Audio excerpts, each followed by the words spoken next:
Posle nekih emisija koje sam imao na televiziji ovih dana, skoro da se povela nekakva rasprava o tome da li su suplementi potrebni ili nisu potrebni. Čak i neki stručnjaci su se oglasili pa kažu pa i nisu oni neophodni, bolje je kada čovjek sve te suplemente, odnosno sve te supstance koje njemu nedostaju, koristi organski iz hrane. I ja se slažem da je bolje.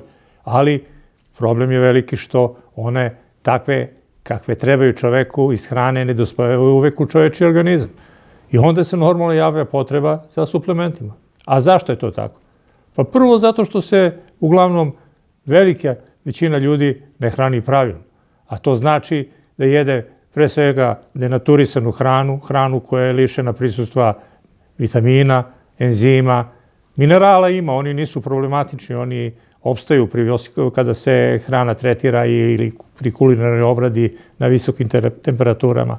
Ali enzimi, vrlo bitni i posebno vitamini koji učestvuju u svim tim procesima metabolizacije u našem telu, njih nema.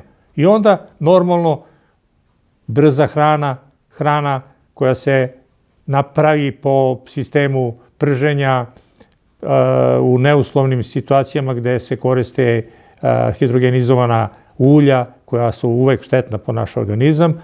Tako da mi sve ono što jedemo praktično nemamo priliku da iskoristimo sve te supstance koje su nama neophodne. Jedna od tih supstanci koja se upravo pominje često da li treba ili ne treba jeste i triptofan. Triptofan je jedna aminokiselina koja je esencijalna aminokiselina koju naš organizam ne pravi sam, nego mora svakodnevno da je unosi u svoj organizam. A taj triptofan je strašno značajan za čovečji organizam. Njega do duše ima u hrani, ima ga svuda tamo da ima i proteina. Ima ga u mesu, u jagnjetini, u teletini, u junetini, u crvenim mesima ga posebno ima ga posebno u iznutricama, u bubrezima, u džigerici, ima ga i u pivskom kvasu, ima ga i u nekim drugim namirnicama, povrća, voća, ima ga u mleku, mlečnim proizvodima. Ali, nažalost, svuda tamo gde se to mleko ili namirnica termički obrađuje, taj triptofan se jako puno gubi.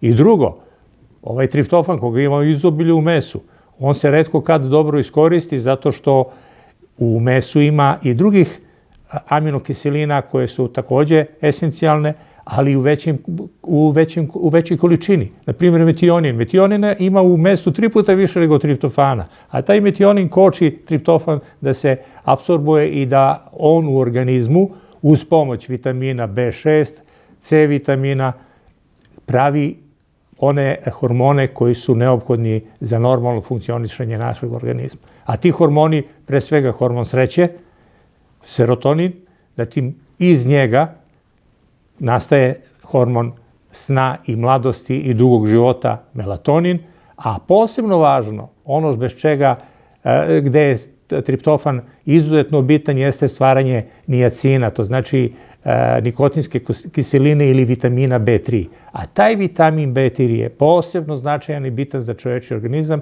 jer on učestvuje u metabolizaciji proteina, u metabolizaciji masti, u metabolizaciji ugljenih hidrata, bitan je za stvaranje energije. Posebno je značajan za stvaranje energije i iznad svega je bitan za stvaranje crvene boje, krvne boje, znači hemoglobina. Bez triptofana u sastavu svih tih aminokiselina, hematogenih aminokiselina koji učestvuju zajedno sa gvožđem u kreiranju hemoglobina, koji je glavni raznosač kiseonika po svim našim ćelijama, nema ni te funkcije, koja je jedna od osnovnih funkcija životnih u našem telu. Tako da triptofan, ako ga ne unosimo dovoljno hranom i ako on ne biva dovoljno iskorišćen, naš organizam dosta trpi. Triptofan je posebno značajan u lečenju depresije, znači u lečenju holesterola, zatim pomaže u lečenju epilepsije, jako je značajan da bude prisutan kod arterioskleroze i u mnogim onim stanjima koja zahtevaju od našeg organizma dobro raspoloženje. I ja moram da naglasim nešto što možda malo ko zna. Triptofan je takođe veoma značajan kod ljudi koji imaju višak kilograma. Ako nema dovoljno triptofana u našem telu, javlja se glad, javlja se povećani apetit, potreba za hranu, a onda normalno, kad je potreba za hranu velika, tu dolazi i do neminovnog nagomiljavanja masnih naslaga. Znači, ako imamo u optimalnoj meri triptofana u našem telu, onda se usaglašava potreba za hranom tako da ne postoji preterana glad, naš organizam funkcioniše normalno i svi metabolički procesi u tom smislu funkcionišu onako kako je priroda to i naumila. Postavlja se pitanje kome treba triptofan. Mi govorimo o sastavka nauke i struke, a ljudi sami treba da prepoznaju da li je njima potreban triptofan ili nije potreban. Ja lično mislim da je triptofan potreban svim onim ljudima koji imaju posebne napore, da li su to sportisti, da li su to fizički napori, da li su to umni napori, da li su to napori koji izazivaju poseban umni rad, sedenje za kompjuterom, pisanje i tako dalje. Čak, jako je bitno da se naglase, veliki problem sa triptofanom imaju i oni ljudi koji puše, koji imaju dijabetes, koji imaju kardiovaskularne probleme, jer kod njih triptofan se jako puno troši. Odnosno, sve te bolesti blokiraju iskoristivost tog triptofana i dovode u situaciju da njegov manjak u organizmu izaziva pomanjkanje ovih hormona o kojima sam govorio. Isto tako, napomenuo sam da je triptofan bitan za san. Ako nema triptofana, neće biti ni hormona sreće serotonina, a kad nema serotonina, nema ni melatonina, to znači hormona sna. Taj hormon sna se upravo apsorbuje, odnosno sintetiše iz serotonina onda kada mi spavamo, negde od 11 do 3 sata noću, dok smo mi u spavanju, tada se luči taj hormon sna koji nam omogućava da se naš organizam opusti, odmori, dug i čvrst san, koji je strašno značajan za naše telo, da bi sutra ustali odmorni i da bi mogli da izvršavamo naše obaveze, one koje su svakodnevne. Takođe, ovaj hormon melatonin je značajan i za to što produžava život, što čini ljude krepkim, odmornim, mladalačkim.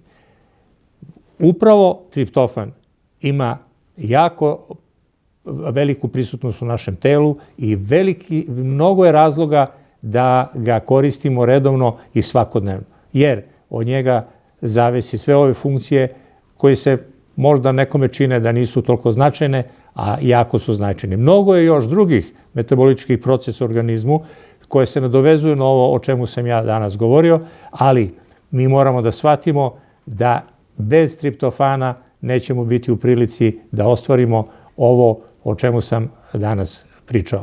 Posebno moram da naglasim kad je B3 vitamin ili niacin u pitanju, da on reguliše, pored toga što reguliše energiju u našem telu, reguliše i ćelijsko disanje, reguliše stabilizaciju psihičkog stanja i jako bitnu detoksikaciju. Triptofan obavezno treba da koriste, mislim na triptofan forte naravno, suplement, treba da koriste i oni koji su na nekakvim restriktivnim dijetama. Svi oni ljudi koji restrikcijom hrane umanjuju vrednosti supstanci koje su neophodne čoveku, oni moraju da uzimaju suplement. A suplement triptofan forte je jako bitan za naš organizam, upravo za sve one funkcije o kojima sam već govorio. Znači, pri teškim dijetama, pri restrikciji mesa, ugljenih hidrata, pri restrikciji mleka, mlečnih proizvoda, uvek to moramo da nadoknadimo triptofanom forte, jer mi taj triptofan, tu aminokiselinu, taj protein ne unosimo u naš organizam hranom u redovnoj našoj ishrani.